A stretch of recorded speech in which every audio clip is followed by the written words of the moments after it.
안녕하세요. 저는 바로 얼마 전 사랑했던 사람과 파혼을 한 30대 후반의 여성입니다.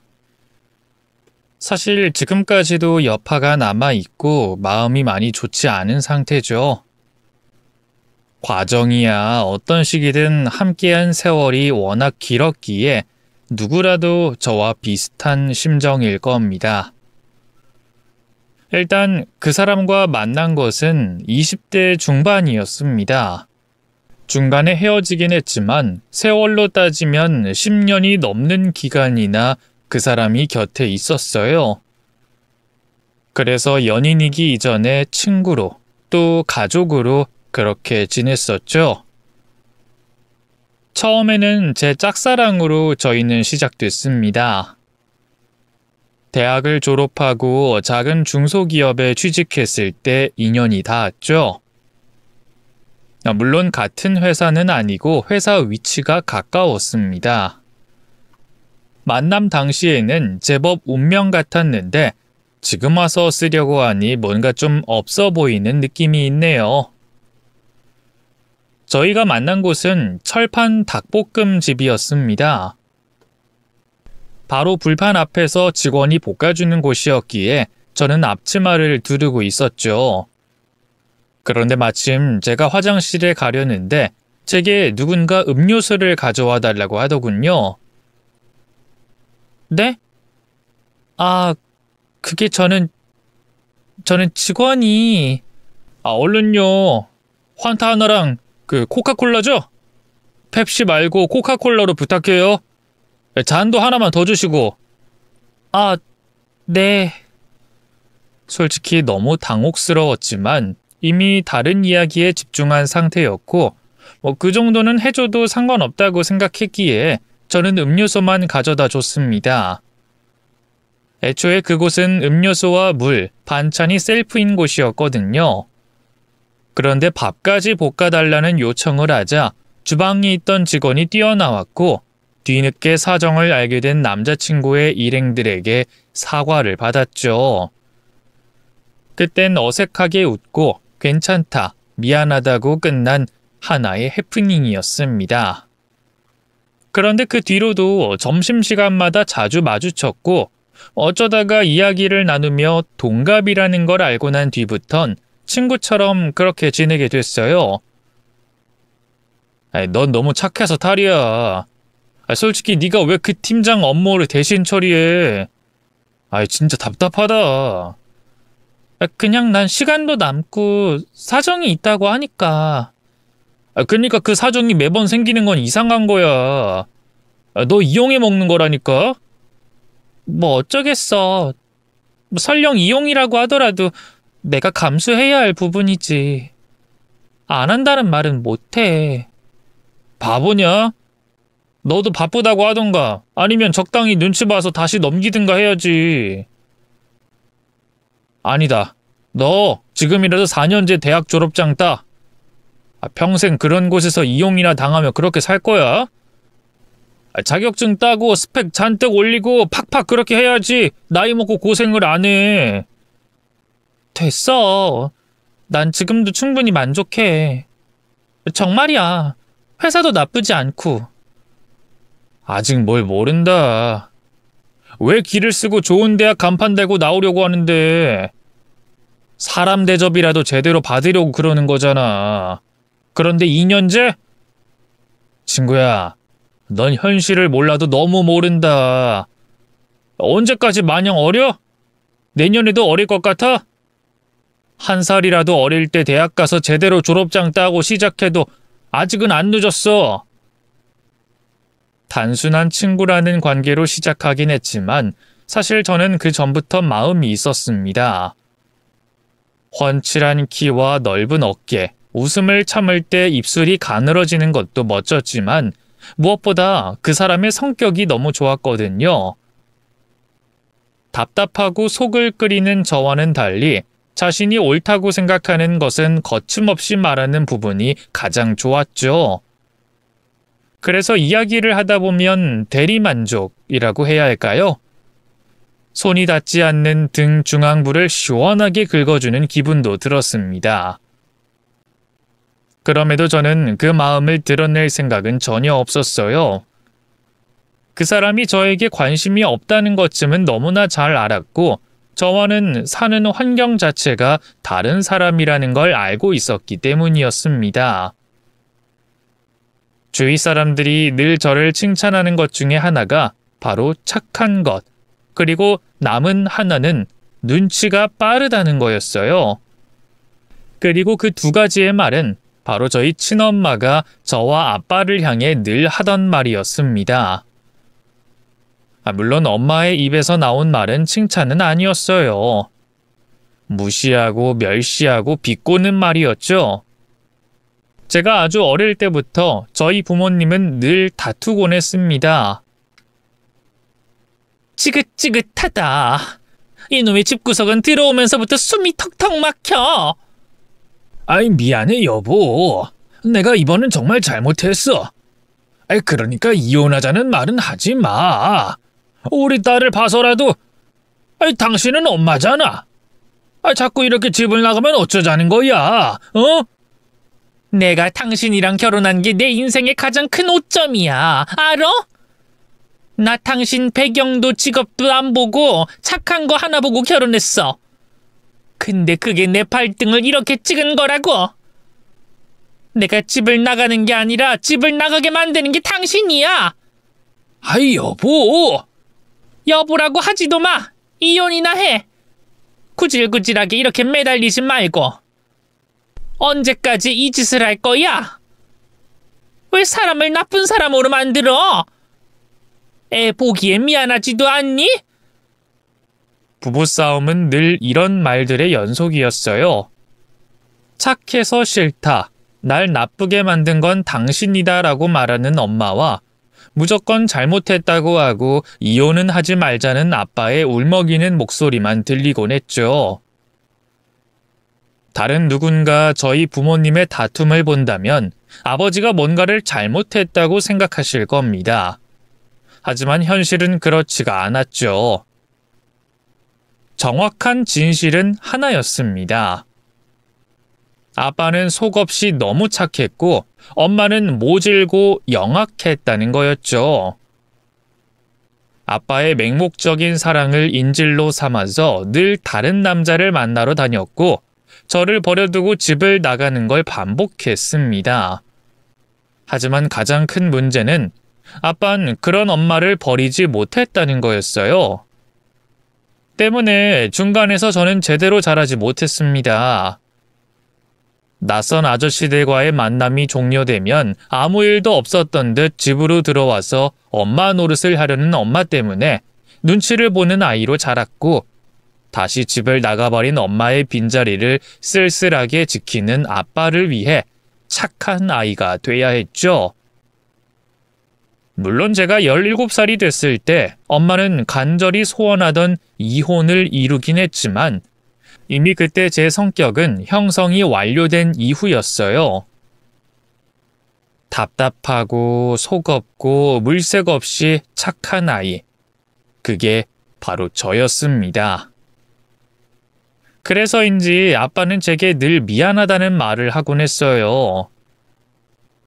한 번은 무리하게 야근을 하다가 쓰러져서 병원에 실려간 적이 있었죠. 아이, 하필이면 너한테 물려줄 게 없어서 내 성격을 물려줬네. 아이, 차라리 엄마를 닮지. 싫은 건 싫다고 했어야지. 매번 왜 이렇게 혼자 고생을 해? 바보도 아니고. 엄마 닮아서 뭐하게. 못된 것보다 착한 게 훨씬 나아. 아유, 미안하다. 이게 다 내 탓이야. 우리 딸을 위해서 진즉에 이혼을 했어야 했는데. 근데 아빠는 왜 이혼을 안 했어? 엄마가 그렇게 좋았어? 아이, 그럼 그랬지. 아빠는 엄마한테 나무 같은 사람이 돼주고 싶었어. 한여름에는 그늘이 돼주고 한겨울에는 장작이 돼주는 그런 사람이 되고 싶었다. 근데 그것도 욕심이지. 내가 해주려고 한 거니까. 그것도 다 내 잘못이야. 나무? 멋지네. 넌 그렇게 살지 마. 아빠는 한 곳에 뿌리를 내리고 그렇게 살고 싶었지만 너는 바람처럼 구름처럼 살았으면 좋겠다. 알았지, 우리 딸? 응, 그럴게. 하지만 그 약속이 무색하게 저는 3년을 친구라는 이름으로 그의 곁을 지켰습니다. 그 사람을 스쳐간 많은 여자들과도 함께 만나봤고 수없는 이별에 아파하는 것도 봤죠. 그때 알겠더군요. 핏줄이라는 게 정말 소름 끼치게 무섭다는 거 말입니다. 누군가를 좋아하면서 그 사람이 다른 사랑에 아파하는 걸 보는 마음이 어떤지 뼈가 시릴 정도로 느꼈어요. 아빠가 엄마를 왜 기다렸는지도 어렴풋이 알아차렸죠. 그래서 포기를 할 생각을 하면서 멀어지려고 했었어요. 하지만 그걸 눈치를 챘는지 그 사람이 저를 찾아왔죠. 너 요즘에 내 연락도 피하고 전화도 안 받고 문자를 해도 답장 하나 없고 진짜 난 무슨 사고라도 난 줄 알고 얼마나 걱정하고 답답했는지 알아? 미안, 조금 바빴어. 그게 다야? 야, 난 며칠 동안 일도 손에 안 잡혔어. 근데 바빴다고? 끝? 진짜 너 너무 성의 없이 말하는 거 아니야? 더구나 너 회사도 안 나갔다며. 내가 그 이야기 듣고 얼마나 놀랐는데. 왜? 혹시 아버님 몸 안 좋아지셨어? 퇴원하셨다고 들었는데 퇴원하신 게 아니었구나. 설마 암이 재발한 건 아니지? 그런 거야? 그래서 연락 못한 거야? 어디 병원인데? 그건 아니야. 퇴원하신 건 맞아. 그냥 걱정하지 마. 그냥 좀 생각을 정리하고 싶어서 그랬어. 요즘 이것저것 신경 쓸 부분도 많고 그래서 좀. 생각 정리를 무슨 한 달이 넘게 해. 그리고 친구잖아. 우리 친구 아니야? 고민 있으면 털어놓고 말이라도 하고 잠수를 타던가. 무작정 이런 식은 너무 의리 없는 짓 아니냐? 그냥 좀 혼자 있게 내버려두면 안 될까?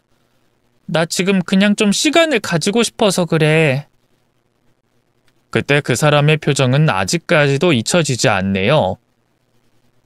분노를 내리누를 때마다 바짝 당겨지는 입꼬리, 불끈거리는 턱 근육, 한쪽으로 거칠게 헝클어뜨리는 머리카락까지 말이죠. 혹시 그거야? 그게 뭔데? 너 나 좋아하는 거 알아. 그거냐고. 보니까 내가 다른 여자 만나고 있다는 소식 전달한 그날부터 연락 안 됐잖아. 그런 거야? 뭐? 저는 그 말에 충격과 당황을 동시에 느꼈고 모르는 척 웃음으로 무마하려고 했습니다. 웃지 마. 나도 모른 척 하려고 했어. 왜냐면 너 같은 친구는 만나기 힘들다는 거 아니까. 솔직히 우리 회사 다니면서 서로 힘든 거 공유하고 술도 한잔하고 매일 그렇게 지냈어. 나한텐 너 같은 친구 처음이었다고. 그래서 난 널 더 소중하게 대하려고 했던 거야. 근데 이번에 떨어져 있어 보니까 처절하게 느껴지더라. 나 너 없으면, 너 아니면 좀 힘들어. 뭐? 그 말 무슨 뜻이야? 한번 만나보자는 거야. 우리 친구 말고 연인으로. 참고로 그 사람이랑은 정리했어. 그 이후에 저희는 꽤 긴 시간의 대화를 했습니다. 미지근한 캔커피를 한 손에 쥐고 정처 없이 걷고 또 걸으면서요. 하지만 솔직히 그 대화가 기억나지 않습니다. 왜냐하면 다른 한쪽 손으로 제 손을 꼭 잡고 있었던 커다란 손의 온기 때문에 정신을 차릴 수 없을 지경이었거든요.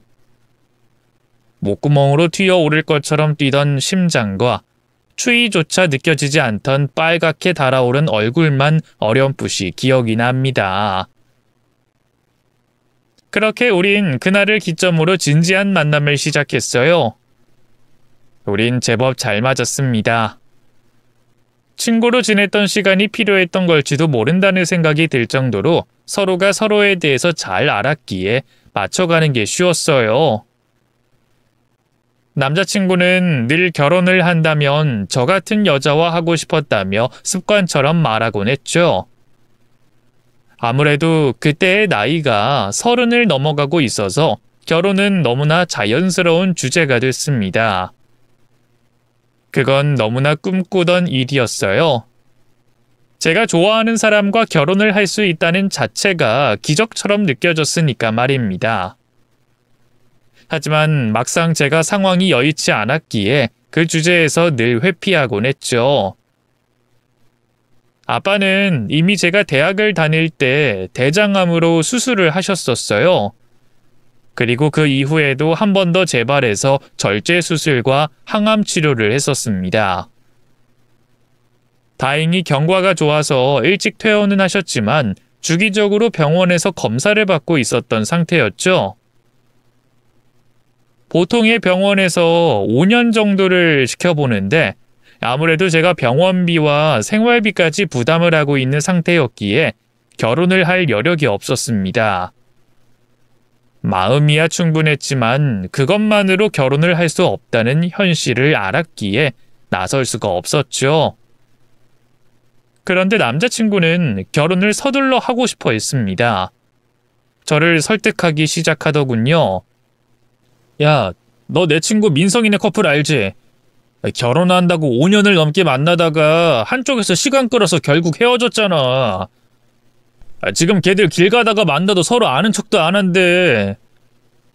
전에 이야기 들어서 알곤 있지. 결혼은 타이밍이야. 이렇게 현실 어쩌고 이러면서 어영부영 시간만 잡아먹다가 결국에 파트너는 커플이 한둘이야? 현실? 애초에 아버님 완치 판정 받는다고 해도 다시 돈 모으려면 어느 세월이 결혼하냐? 내가 전부터 말했잖아. 난 애들 많이 낳고 안정적인 가정 꾸리고 싶다고. 그런데 지금도 늦었어. 요즘 애들 늦게 결혼하는 게 대세라고 하지만 솔직히 그건 애 낳는 걸 포기했거나 아니면 하나만 낳으려고 하는 거잖아. 그야 나도 무슨 말인지는 알아. 하지만 현실적으로 불가능하잖아. 지금 내 상황이. 그래서 뭐 그럼 나랑 결혼 안 한다고? 진심이야? 아니, 당연히 하고 싶지. 마음은 그런데 이게 그냥 가볍게 결정할 문제가 아니잖아. 그럼 일단 결혼 허락부터 받아보자. 우리 부모님 만나자고. 뭐? 이렇게 오래 만났는데 이런 핑계 저런 핑계 대면서 안 만나고 있잖아. 우리 부모님도 너 되게 궁금해하셔. 여력이 되지 않는 부분은 솔직하게 털어놔봐. 우리 부모님 진짜 솔직하신 분들이거든? 나랑 똑같다고 보면 돼.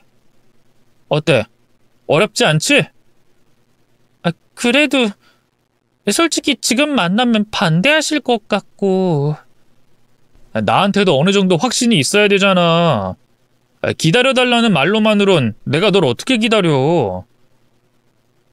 너한테 신뢰가 없다는 뜻이 아니야. 적어도 우리가 진지하게 만나는 건 아셔야지. 아니야? 우리 사이가 겨우 이 정도야? 그럼 우리 헤어지면 되는 건가? 헤어질까? 알았어. 알았다고. 그럴게. 미안해. 내가 너무 내 생각만 했어. 남자친구의 말은 틀린 게 하나 없긴 했습니다. 그래서 저는 결국 약속을 잡고 잘 준비해서 남자친구의 부모님을 처음 뵙게 됐죠. 얼마나 떨리던지 식사하는 내내 밥이 코로 들어가는지 입으로 들어가는지 모르겠더군요. 하지만 그 와중에도 제 예리한 감각인 눈치로 알 수 있었습니다. 저를 굉장히 싫어한다는 걸 말이죠.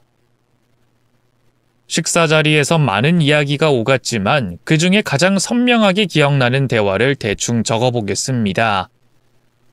들어보니 아버님이 몸이 안 좋다고 들었는데 암? 그거 맞니? 네, 그 항암 치료하고 지금 3년째 정기 검사하고 있어요. 어쨌든 암이라는 거잖아, 암. 내가 아는 사람은 30년 넘게 담배를 피웠는데도 암 안 걸리더라. 근데 담배 입에 물어본 적도 없는 친구는 폐암으로 저 세상 갔어. 그 말이 무슨 뜻인지 알지? 암은 유전이라는 거야. 유전. 그냥 집안에 환자가 있구나 하고 넘어갈 수는 없단 말이야. 그래서 결혼할 때 집안도 보고 그러는 거지. 저는 말문이 막혀 고개를 숙였고 남자친구가 끼어들어 다른 대화로 바꾸려고 했죠. 엄마, 검사 자주 받고 그러면 되는 거잖아. 요즘 의학기술을 너무 가볍게 보네. 으이구, 못난 놈아. 예전부터 암은 가족을 죽이는 병이라고 그랬어. 환자 돌보는 게 얼마나 힘든 일인지 네가 알긴 알아? 엄마 아플 때도 죽은커녕 수저 하나도 안 놓는 놈이 뭘 안다고 까불어? 그리고 말이 나왔으니 말인데 애들 머리도 유전이야. 2년제 대학이 뭐니? 없는 집 자식들은 세금으로 대학도 갈 수 있다고 하는데 그 정도 머리도 없었나? 엄마! 내가 틀린 말 했어? 그래, 뭐 집안 학력 다 안 본다 치자. 듣도 보도 못한 이상한 대학 나온 것도 모른다고 치고 네 말처럼 착하고 천사 같은 며느리 좋다 이거야. 근데 남의 집 가장은 데리고 오는 거 아니다. 지금 얘 혼자 돈 벌어서 생활비에 병원비까지 다 내고 있으면 무슨 돈으로 결혼을 하고 애를 낳아서 애를 키워? 우리가 알아서 하는 거지. 뭘 알아서 해?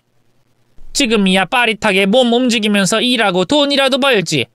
애 하나 가져봐라. 집안에 들어 누워서 네가 벌어오는 돈 축내는 쌀벌레가 될 거야. 가난은 그래서 무서운 거야. 엄마! 제발! 아빠, 엄마 좀 말려봐. 말을 왜 저렇게 하냐고! 묵묵히 들으며 한숨을 쉬던 남자친구의 아버님이 천천히 입을 열었습니다. 너희 엄마 말 틀린 거 하나 없다. 집안 차이가 크면 실력이든 뭐든 하나는 특출해야 할 거 아니냐. 착한 거, 그걸로 뭘 할 수 있는데. 결혼은 현실이야. 네가 살아봐라. 그리고 우리 집에 대가 귀한데 나이라도 어리면 내가 말을 안 하지. 에휴. 보통은 제가 없는 자리에서 오갈 법한 대화들이라고 생각합니다.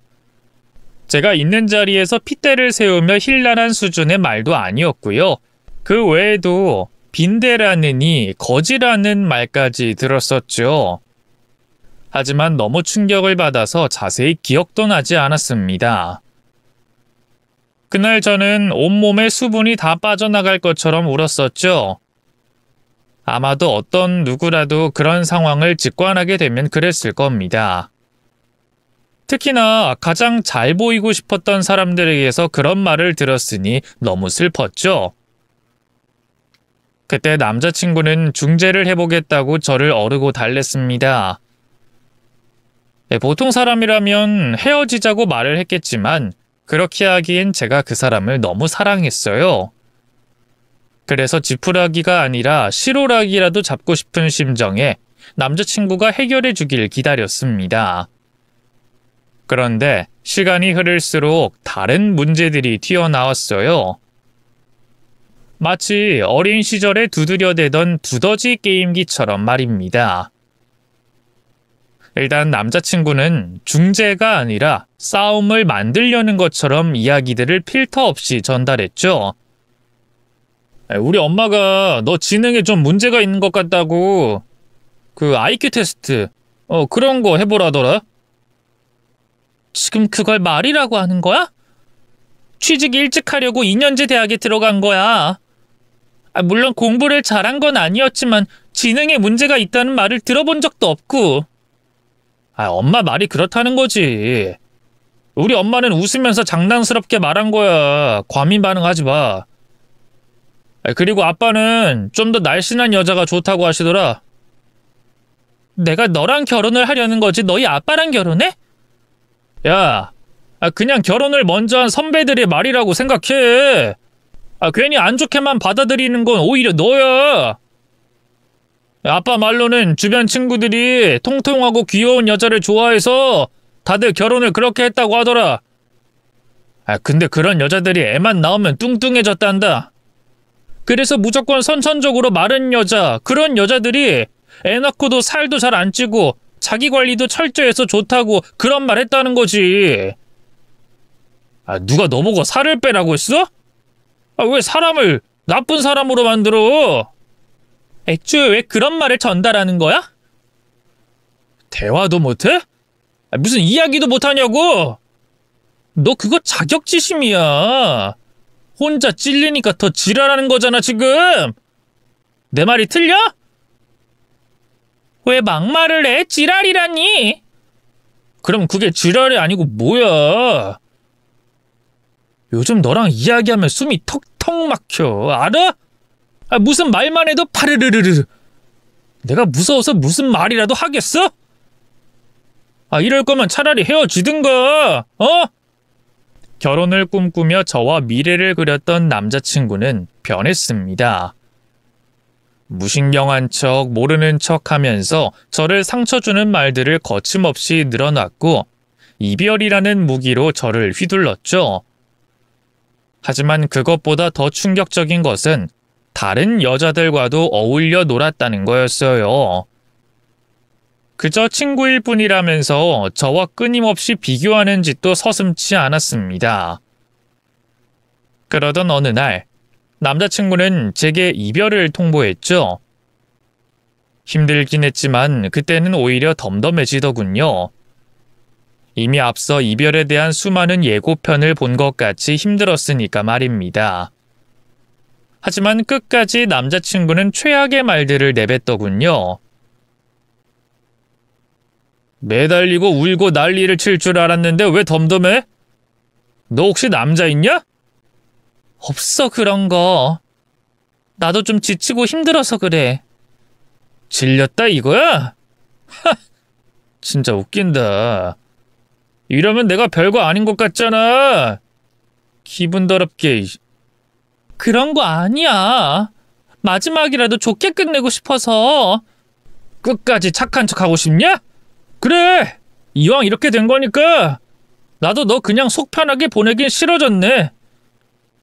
나 사실 여자 있어. 몰랐지? 몸매도 끝내주고 얼굴도 예쁘고 심지어 인서울 4년제 대학도 나왔고 집안도 나름 준수해. 그런데 너보다 무려 5살이나 어리네? 근데 난 그런 외형적인 것 외에 다른 게 마음에 들었거든. 그게 뭔지 알려줄까? 필요 없어. 됐어. 너랑 만나면서 난 솔직히 좀 지겨웠어. 너란 애는 뭐랄까 그 리모컨 같았거든. 지겨우면 꺼버릴 수 있고 채널도 음량도 조절 가능한 리모컨 말이야. 집에 가면 TV 켜잖아. 그거랑 너랑 비슷했어. 그냥 늘 있던 거. 심심할 때 켜는 그런 백색 소음 같은 거. 근데 그 여자는 달라. 어디를 틀지 모른다고 해야 하나? 그래서 너무 매력적이더라. 아유, 나 너무 솔직했나? 다른 건 모르겠는데 딱 하나는 알겠어. 솔직한 거랑 무례한 것도 구분하지 못하는 놈이라는 거. 정말 최악이네. 너도 방금 나한테 놈이라고 욕한 거지? 그래. 이제야 좀 사람 같네. 너 천벌 받을 거야. 응, 받을게. 그 정도 여자 만나면 당연히 그래야지. 잘 살아라. 제발 인간답게. 눈물 한 방울도 아까울 그런 인간이라는 걸 모르진 않았습니다. 그럼에도 저는 꽤 힘든 시간을 견뎌야 했죠. 매일 하던 전화, 문자는 습관처럼 남아서 저를 거의 매일 괴롭혔고 좋았던 추억들은 악몽으로 바뀌어 새벽마다 제 꿈속을 두드렸습니다. 그래도 시간은 흘렀고 어떻게든 사라지더군요. 아이러니하게도 남자친구가 제게 줬던 상처들을 걸음 삼아 더 열심히 살았습니다.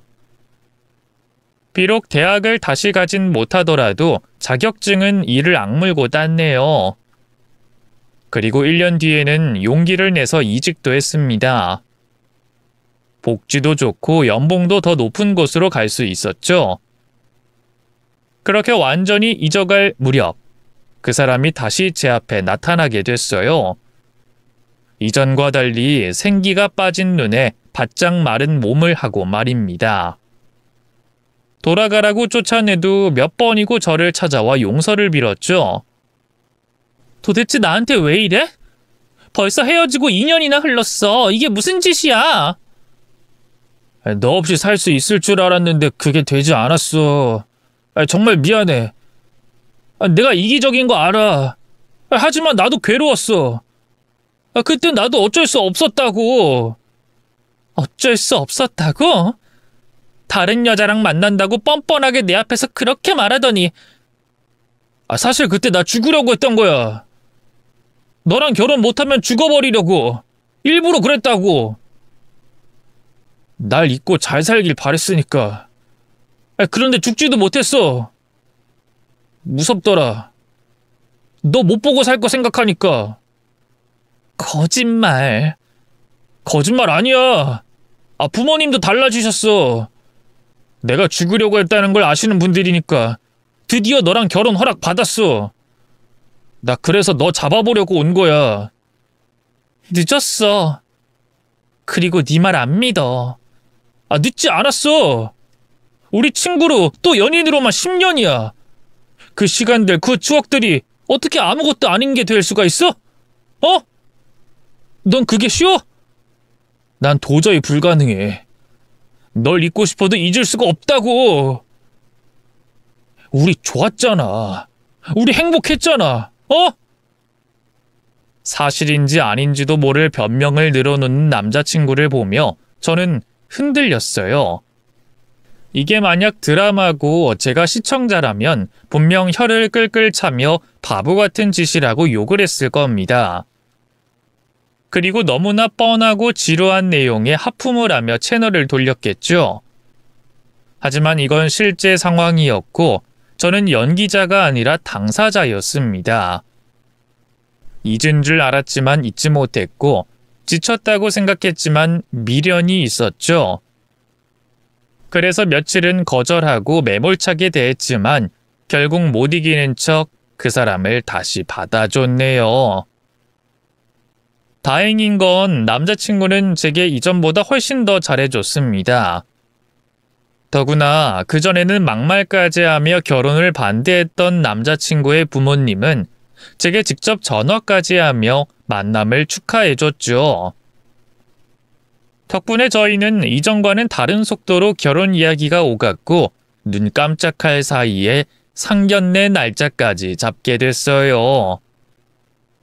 정말이지 꿈같은 일이었습니다. 먼 길을 돌고 돌았지만 결국에 우린 인연이구나 하는 생각까지 할 정도였죠. 하지만 운명은 아주 가혹했습니다. 모든 것이 순조롭게 느껴졌지만 갑작스러운 사고는 막을 수가 없었거든요. 상견례를 하기 하루 전날 아버지는 늦은 새벽에 세차를 하겠다고 밖을 나섰습니다. 몹시 추웠던 날씨였기에 못 나가게 막았지만 그 고집을 꺾지 못했죠. 그리고 그런 아버지를 한참 기다리던 저에게 걸려온 전화기 너머의 목소린 아버지가 아니었습니다. 병원 관계자 말로는 셀프 세차장의 계단 쪽에서 발견됐다고 하더군요. 뇌출혈이었고 아마도 빙판으로 변한 곳에서 미끄러져 머리를 크게 다친 게 원인일 가능성이 있다고 했습니다. 응급수술을 진행했지만 아버지는 결국 눈을 뜨지 못하고 그대로 돌아가셨어요. 모든 것이 너무 순식간에 일어나서 저는 정신이 반쯤 나간 상태였습니다. 그 소식을 듣고 예비 신랑과 예비 시부모님들이 오셨고 대부분의 상황을 빠르게 해결해 주셨어요. 고마워. 정말 고마워. 고맙긴. 이럴 때 곁에 있는 게 내가 할 일이야. 당연히 해야 하는 거고. 걱정하지 마. 장례식도 우리 집에서 준비하기로 했어. 경황이 없을 텐데 복잡한 절차는 우리한테 맡겨. 응? 그때 예비 시어머니가 제 손을 잡아줬습니다. 그래. 이제 너 우리 집 식구야. 앞으로 사돈 대신에 우리가 널 딸처럼 돌보기로 했어. 감사합니다. 어머님. 울기도 많이 울고 도중에 실신까지 했었어요. 그럼에도 저 대신 두 팔을 걷고 손님 맞이를 해준 예비 신랑이 너무나 든든했습니다. 그 사람이 없었다면 혼자서 이 일을 감당할 수 없었을 거란 생각이 드는 동시에 너무 미안했죠. 또다시 저 때문에 모든 계획에 차질이 생겼으니까요. 그런데 예비 신랑이 그런 제 마음을 읽기라도 한 것처럼 말했습니다. 장례식 치르고 나서 우리 결혼식 진행하자. 예정대로. 응? 뭐? 하지만 이런 일이 있을 땐 결혼식 같은 거 하는 거 아니래. 누가? 뭐 법으로 정해놨어? 그리고 애초에 내 마음이 지금 이런 기분으로 결혼을 하는 건 무리야. 너 혼자 두기 싫어서 그래. 온전하게 네 울타리가 돼주고 싶어서 그렇다고. 나도 급하게 하려는 거 아니야. 근데 이런 일 생겼는데 내가 얼마나 불안한 줄 알아? 예비 신랑이 부드럽게 설득하자 예비 시아버지가 고개를 끄덕이며 말을 거들었죠. 사돈이 딸이 결혼하는 거 얼마나 보고 싶겠어. 비록 직접 오진 못하더라도 너희가 행복해하는 모습을 보고 계실 거야. 빨리 결혼식 올려서 명목 빌어 드리자. 하지만 우리 집 의견은 그래. 일단 좀 자. 머리 맑아지고 나서 다시 이야기해. 응? 일단은 더 깊이 생각할 겨를이 없었습니다. 눈은 퉁퉁 부어서 눈밑이 따가울 정도였고 몸은 지쳐서 숟가락 하나 들림이 없었으니까요. 장례를 치른 이튿날이 돼서야 저는 잠깐 눈을 붙일 수 있었습니다. 상주들 옷 갈아입는 작은 방에 몸을 웅크린 채 누웠죠. 차가운 바닥에 누워 너무 어이없게 돌아가신 아빠를 떠올리며 울다가 지쳐 잠이 들었던 것 같아요. 그리고 저는 아주 선명한 꿈을 꿨습니다. 그게 꿈이라는 것을 알아차릴 수 없을 정도로 뚜렷하고 색채가 가득한 그런 꿈이었어요. 깎아지른 듯한 높은 절벽이 바다를 향해 뻗어 있었고 절벽 끝엔 커다란 나무 한 그루가 있었습니다. 저는 그 나무에 이끌린 듯 천천히 걸었고 발밑은 폭신할 정도로 촘촘하게 깔린 잔디가 융단처럼 펼쳐져 있었죠. 강하게 불어오는 바람에도 저는 그 나무로 다가갔고 이윽고 나무의 기둥에 손을 가져다 댔을 때 찌릿하는 느낌이 들었습니다. 조금 앞뒤가 맞지 않지만 꿈이라는 게 그렇듯이 상황이 갑자기 급변하더군요. 작게 진동하던 나무는 거대한 뿌리를 드러낸 채 살아생전보다 훨씬 젊은 모습의 아버지로 바뀌었습니다. 그런데 그게 정말 이상한 게 제가 이전에도 본 적 없는 화가 난 표정을 하고 계셨어요. 미간은 잔뜩 좁히고 있었고 얼굴은 일그러진 것처럼 보일 정도로 찌푸리고 있었죠. 엄마가 다른 남자와 바람을 피우는 사실을 알았을 때도 울고 있는 저를 내칠 때도 단 한 번도 그런 표정을 지은 적이 없었던 마냥 착하기만 한 아빠였습니다. 아빠? 아빠? 아빠 어디 아파? 그 결혼은 안 된다. 절대로. 내 말 명심해. 아빠 말 들어! 알았어! 아빠, 하지만 나 그 사람 사랑해. 알잖아, 아빠. 그리고 아빠도 허락해줬잖아. 우리 상견례 하기로 했었잖아. 안 된다고 했어! 아빠 말 안 들을 거야! 이번에 아빠 말 거역하면 다신 아빠 못 볼 줄 알아! 알았어! 너랑 나 부녀 사이 끊을 거야! 알아들었어! 마치 짐승이 으르렁거리는 것 같은 목소리는 계속 반복적으로 울렸어요. 그리곤 이내 뿌리부터 까만 것들이 타고 올라오더니 나무는 재처럼 부서지고 허공으로 흩어지고 말았죠. 그때서야 꿈이라는 것과 아빠가 돌아가셨다는 자각이 돌아오더군요.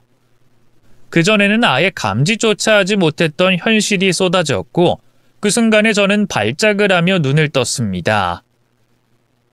그런데 제 곁에 예비 신랑이 앉아서 걱정스러운 눈으로 저를 보더군요. 꿈 꿨어? 뭐 악몽 같은 거? 아우, 식은땀 봐. 병원이라도 갈래? 사람들은? 이제 다 갔어. 엄마랑 아빠만 남아있어. 넌 더 쉬어도 돼. 꿈이 너무 선명해서 자꾸만 예비 신랑의 목소리와 아빠의 절규가 겹쳐서 들리는 것 같았어요. 무엇보다 갑작스럽게 돌변한 태도도 걸렸습니다. 이전에는 제가 보고 싶은 것만 봤다면 꿈에서 깨어난 이후에는 머리가 맑아진 것처럼 다른 생각들도 하게 됐죠. 결혼을 왜 갑자기 서두르려고 하는 걸까? 아버지가 돌아가신 상황에서까지 결혼 이야기를 꺼낸 이유가 뭘까? 꼬리에 꼬리를 물고 의문들이 피어났습니다. 결국 저는 정말로 혹시나 하는 마음에 아버지의 휴대폰으로 제 폰에 전화를 걸었어요. 그리고 제 휴대폰을 예비 시부모님이 앉아있는 식탁 밑에 뒀습니다. 저는 좀 더 잔다는 핑계를 대고 작은 방으로 들어와 아버지의 휴대폰으로 밖의 소리를 실시간으로 들었죠. 부스럭거리는 소리만 한참 들리더니 이윽고 예비 신랑의 목소리가 들렸습니다. 또 전화 왔어. 불안해하는 것 같아. 무슨 집착이 이렇게 심한지. 엄마가 좀 달래주지. 새아가 입장에선 당연히 불안하지. 결혼할 뻔한 여자를 만난다는데. 더구나 애 낳고 얼마 되지도 않은 상태로 얼마나 무섭겠니? 응? 저는 그 말의 의미를 파악하지 못하고 귀를 더 기울였죠. 그런데 화가 난 듯한 예비 신랑이 낮게 소리를 쳤습니다. 아마도 제가 방에 있다는 걸 의식한 듯 했죠. 지금 여기서 제일 무서운 건 나야, 나. 당장 간이식 못 받으면 평생을 투석하면서 살아야 하는데 아기? 엄마랑 아빠는 그것만 중요해? 손주들 걱정뿐이야? 그럼 아들 목숨은? 누가 아니라고 했어? 너 힘든 거 우리가 몰라서 이런 거지 같은 곳에서 이 짓 하고 있겠냐고? 근데 제가 너한테 이식을 해주겠니? 아무리 착하다고 해도 엄마는 영. 엄마가 쟤를 몰라서 그래. 각막 하나 필요하다고 하면 줄걸? 그것뿐이게? 심장이 필요하다고 하면 그것도 줄래야. 더구나 아버지 돌아가셨지. 세상에 의지할 건 나 하나인데. 설마 죽는다는데 가만히 두겠어? 진짜 솔직히 결혼 자체를 쟤랑 했어야 했어. 뭐? 저 근본도 없는 애랑? 됐어. 너 이미 애 아빠야. 지금 어딜 그런 쓸데없는 소리? 안 사람은 이 시기에 이자만 나와도 바들바들 떨어. 지 목숨이 더 아까운 거야. 그게 사랑이야? 엄마랑 아빠도 나한테 절대로 이식해줄 생각 없잖아. 오죽하면 내가 헤어진 여자 붙들고 있겠냐고. 그러니까 좀 더 잘해. 나한테 하는 것보다 10배는 잘하라고. 이만하면 잘하는 거지. 어떤 시부모가 사돈 장례식을 꼬박 다 채운다니. 더 잘하라고. 내 목숨이 걔한테 달렸어. 알지? 나 이식 못 받으면 엄마가 그렇게 좋아하는 며느리도 나랑 이혼할걸? 두고 봐. 진짜 그렇게 안 될 것 같은지. 아유, 알았어. 근데 너 위장 이혼한 거 들키거나 하면 어쩌니? 내가 알아서 한다고 하면 돼. 순진해서 내 말이면 다 믿을 거야. 순간 혈관을 타고 전기가 흐르는 것 같은 저릿한 감각이 온몸을 관통했습니다. 자잘해서 눈에 보이지 않는 솜털이 곤두선 느낌도 받았죠. 그들의 말을 완벽하게 이해하고 난 뒤에 사랑이 아니라는 사실에 혹은 치밀어 오르는 배신감에 눈물이 쏟아질 줄 알았습니다.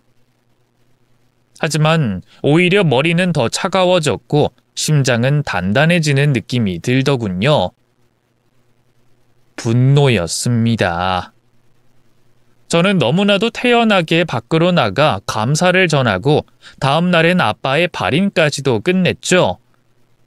그러고 3일 정도 있으니 예비 신랑과 예비 시부모는 슬슬 또다시 결혼 이야기를 꺼냈습니다. 명복이 어쩌고 아버지의 영혼이 어쩌고 하면서 말이죠. 마음 같아서는 너희들의 시커먼 속을 다 알고 있다고 소리를 지르고 끝내고 싶었지만 그런 식으로 분노가 가라앉지 않을 거라는 걸 확신했어요. 그래서 저는 일단 시간을 좀 끌기로 했습니다. 결혼이요? 근데 제가 결혼 전에 밝힐 게 있어요.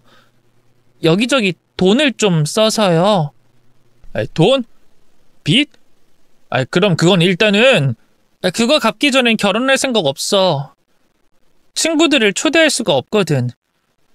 대부분 현금으로 소액씩 빌렸는데 친구들이 꽤 많아서. 그래? 그럼 그거 내가 대신 갚지. 내가 줄게. 결혼식을 미루는 건 좀 아닌 것 같아. 부모님이 아주 유명한 집에서 날짜를 받아왔거든. 아, 그래? 그럼 현금으로 모두 갚아준다는 거야? 그럼. 해맑은 척 저를 위하는 척 가식을 떠는 그 인간의 얼굴에 침을 뱉고 싶은 걸 간신히 참아야 했죠. 저는 아주 조금씩 티가 나지 않을 정도로 예비 신랑에게서 돈을 받아냈습니다. 그 인간과 다시 만나지 않았다면, 아직까지도 살아계실 아빠를 떠올리면 그보다 더한 짓도 하고 싶었죠. 그래서 저는 또 다른 계획을 세웠습니다. 결혼하기 전에 해외여행을 좀 가고 싶어. 아빠가 돌아가셔서 그런지 마음이 좀 그래서. 뭐? 그건 좀 아니지. 결혼하고 차라리 나랑 같이. 생각 정리가 필요해. 얼마 걸리지 않을 거야. 난 1달 정도 생각하고 있거든. 근데 그곳에 가려면 돈을 좀 벌어야 되니까 기간은 더 걸릴 것 같네. 돈을 번다고? 얼마나? 한 5달? 그 정도는 돈을 벌어야 여유롭게 있다가 올 것 같은데? 아니, 5달이면 여행까지 해서 반년을 지금 결혼을 미룬다는 거야? 왜? 싫어? 그럼 나 결혼 안 해. 야, 왜 그런 말을 해? 너 나한테 고맙다고 그랬잖아. 내가 장인어른 가시는 길도 편안하게 해드렸고 너 옆에서 힘이 되어줬고. 그래도 이런 마음으로 결혼을 할 수가 없어서 그래. 솔직히 상을 당했는데 바로 결혼? 법은 없지만 사람들이 안 하는 이유도 있잖아. 그래서 미루겠다는 거야. 마음만 추스르고 싶어. 그럼 나도 바로 결혼할 거야. 기쁜 마음으로. 평생 단 한 번인 결혼인데. 알았어. 그럼 한 일주일 정도만 다녀올래? 아니, 2주? 싫어. 1달 여유롭게 다녀올 거야. 너한테 돈 달라는 거 아니잖아. 내가 알아서 간다니까? 진짜 미치겠네. 미칠 이유가 뭐가 있어. 결혼식 날짜를 받아왔다고 해도 이런 일 있으면 그 어떤 무당도 미루라고 할걸? 그니까 조금만 기다려줘. 나 알잖아. 얼마나 헌신적이고 신뢰가 가는 사람인지. 10년을 보고도 몰라? 알지, 알고 말고. 그럼 이렇게 할까? 다급하지만 그걸 숨기려는 그 인간은 결국 자신의 카드를 쥐어주며 여행을 다녀오라고 하더군요. 그땐 정말 여행을 떠났습니다. 복수를 떠올린 것도 아니고 다른 어떤 이유도 없었어요. 평생을 쉬지 않고 일을 하고 병간호를 했던 저 스스로에게 주는 선물이라 그렇게 생각했습니다. 그저 돈을 생각하지 않고 한 달간 풍족하게 먹고 마시면서 말이죠. 그리고 다시 돌아왔을 때 결혼식은 제가 없는 사이에 준비가 되어 있었습니다. 저 대신 여기저기 발품을 팔아서 드레스며 메이크업 하는 곳까지 예약을 해놨더라고요. 정말 꽤 괜찮았습니다. 더구나 제가 마음에도 없이 바란다고 했던 호화로운 결혼식으로 준비를 한 걸 보니 짠한 마음이 들 정도였죠. 그 이후에는 어떻게 됐냐고요? 저는 결혼식 당일에 잠수를 타버렸습니다. 한바탕 난리가 났겠죠. 눈이 반쯤 뒤집힌 예비 신랑이 저를 찾아와서 언성을 높이는 걸 보니 상황이 짐작이 가더군요. 너 정말 미쳤어? 어떻게 우리 가족한테 이런 수모를 줄 수가 있어? 어? 돌려 말하는 거 별로 안 좋아하지? 그러니까 내가 정확히 말해줄게. 난 너랑 결혼하기 싫어. 더구나 난 남이 준 껌은 씹어도 남이 씹던 껌은 손으로 만지기도 싫거든. 그게 무슨 뜻이야? 똑똑한 4년제 대학 나와서 왜 비율을 몰라? 너 말이야, 너. 너 누가 씹다가 버린 껌이라고. 야, 무슨 말을 그딴 식으로 해, 이씨. 너 나 사랑하잖아. 나도 너 사랑해. 사랑? 그렇지. 웃을 때 들어가는 보조개도, 하얗게 빛났던 피부도, 강아지처럼 뻣뻣한 머리카락, 질감까지도 널 사랑했었어. 했었다니? 왜 과거형인데? 지금은 아니잖아. 누렇게 둥둥 떠있는 것 같은 피부색에 퀭한 눈동자, 툭 튀어나온 광대, 운동도 안 하는지 아랫배는 두툼해졌잖아. 너한테 있는 거라고는 외형적인 부분이랑 능력이 다였는데 너 직장도 그만뒀다며? 백수잖아. 나랑 수준이 너무 차이가 나는 거지, 이 정도면. 너 이씨! 이게 말이면 단 줄 알아, 이씨! 이 미친! 욕설과 함께 날아온 건 손바닥이었고 저는 바닥으로 나뒹굴었습니다. 그리고 멱살까지 잡혀서 바닥에 처박히기까지 했죠. 다행히 길을 걷던 행인들의 제지로 그 인간의 폭행이 멈췄습니다. 경찰이 도착하고 악을 쓰는 그 인간에게 저는 한마디를 덧붙였죠. 이게 그거지? 천벌. 너 병 있어서 너랑은 애도 못 낳을 것 같아. 유전이 그렇게 무섭다고 그러잖아. 간이식 잘 받아. 저는 그 뒤에도 폭행으로 그 사람을 고소했고 민사, 형사까지 다 걸었습니다. 단순히 돈 때문은 아니었어요. 약간의 스트레스라도 더 주려고 일부러 물고 늘어진 거였죠. 물론 제게도 소송은 걸렸습니다. 현금으로 준 것은 증거가 없어서 시도도 못했지만 여행을 하면서 쓴 카드 빚을 갚으라는 식으로 협박을 해오더군요. 하지만 그때 당시 저희는 결혼을 전제로 만나고 있었기에 돈을 갚을 의무는 없다는 판결이 나왔습니다. 더구나 제게 자신의 카드를 마음껏 쓰라는 문자까지 있었으니 애초에 소용이 없는 짓이었죠. 그렇게 저는 짧지만은 않은 복수의 종지부를 찍게 됐어요. 물론 생각처럼 완벽한 마무리가 되진 못했죠. 계속해서 미련을 버리지 못하고 찾아온 그 인간 때문에 접근 금지 신청이라는 것도 처음 해봤습니다. 듣기로는 자신의 아내에게 이혼까지 당해서 빈털터리가 됐다고 하더군요. 당장에 간이식을 해줄 사람이 없어지자 그렇게나 죽이 잘 맞고 사이좋던 부모님과도 척을 지게 됐답니다. 제게 책임지라고 받아달라는 소리를 치던 게 엊그제 같은데 어느덧 작년 이맘때 있었던 일이 됐네요. 저는 현재 잘 지내고 있습니다.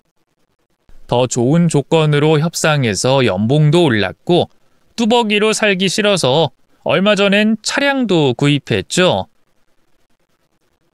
물론 여전히 누구에게나 싫은 소리도 잘 못하고 참고 넘어가는 일이 많긴 해요. 하지만 제 내면만은 이전보다 훨씬 더 단단해졌고 강해졌습니다. 그건 확실해요. 근데 아직까지도 그 꿈은 정말 어떻게 해석을 해야 할지 모르겠습니다. 제 마음속에 불안으로 만들어낸 환상인 건지 아니면 정말 아빠의 영혼이 저를 바른 길로 이끌어준 건지 말이죠. 해몽이나 점과 같은 걸 잘 믿진 않지만 그 꿈은 제게는 인생에서 가장 오묘하고 특별한 기억이 됐네요. 겨울이 되니 아빠가 유난히 더 보고 싶어집니다. 여기까지 제 이야기를 들어주신 분들에게 행운이 가득하길 바랄게요. 감사합니다.